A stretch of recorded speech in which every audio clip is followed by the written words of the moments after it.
Salam sejahtera dalam nama Bapa, Putra, dan Roh Kudus.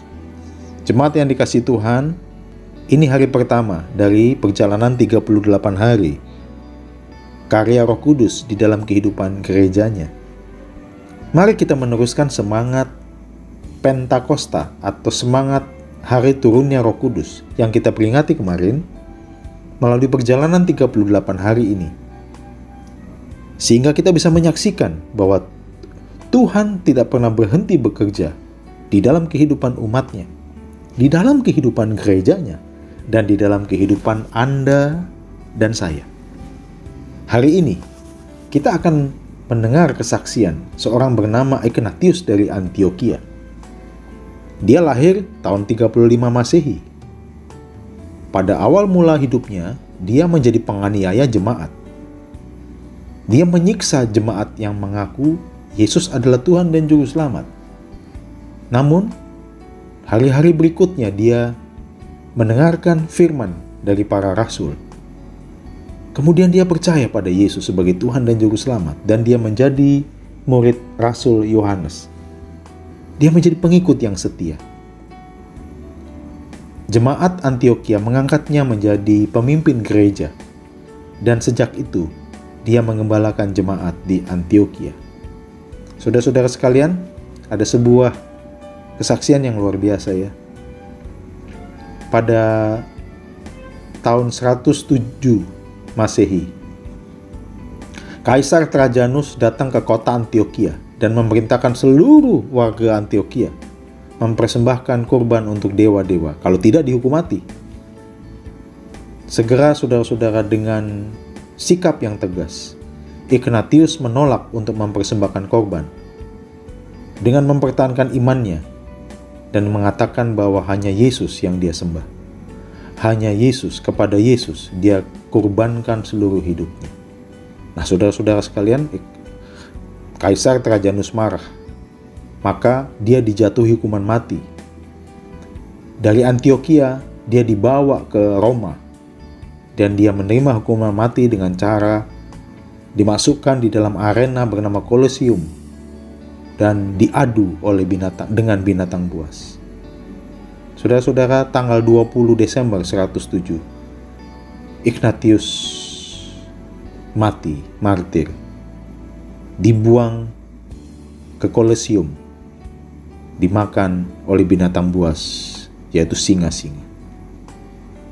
Saudara-saudara sekalian, gereja mengingatnya sebagai seorang yang setia, sebagai seorang yang mempertahankan imannya, sebagai seorang yang tidak takut, walaupun penganiayaan dihadapi, tapi dia percaya bahwa dia perlu menjadi orang yang setia sampai mati.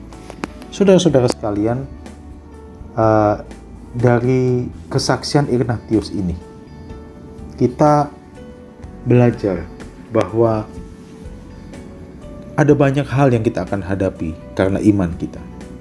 Matius pasal 5 sendiri, khotbah di bukit, mengingatkan kita bahwa berbagailah orang yang dianiaya karena imannya. Berbagailah mereka yang karena imannya dia mendapatkan aniaya dan tekanan. Saudara-saudara, apa maksudnya?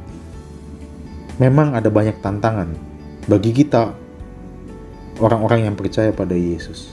Dunia ini membenci kita. Dunia ini menolak kita.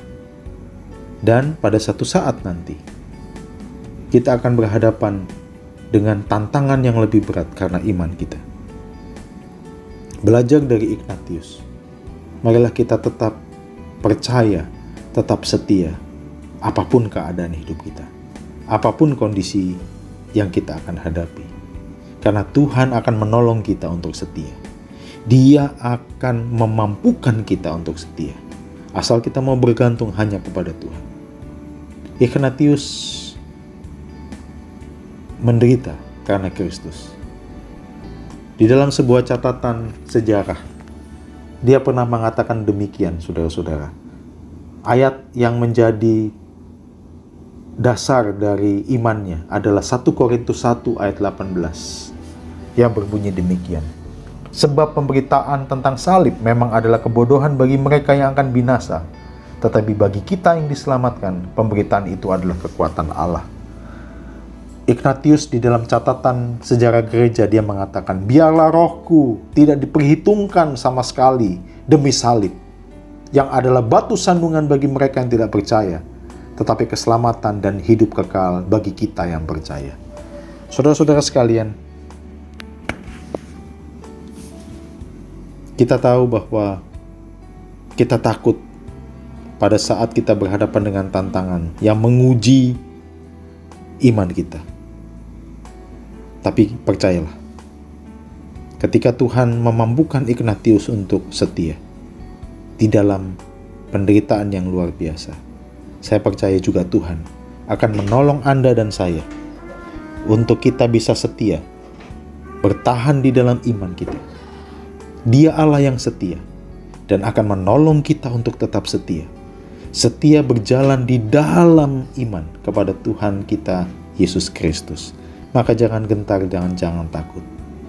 Berdoalah kepada Tuhan untuk tetap setia, apapun keadaan saudara saat ini. Tantangan saudara yang saudara hadapi saat ini mungkin tidak mudah. Tapi berdoalah, mintalah kepada Tuhan untuk kita tetap dikuatkan, untuk tetap setia, berpegang kepada Tuhan kita Yesus Kristus.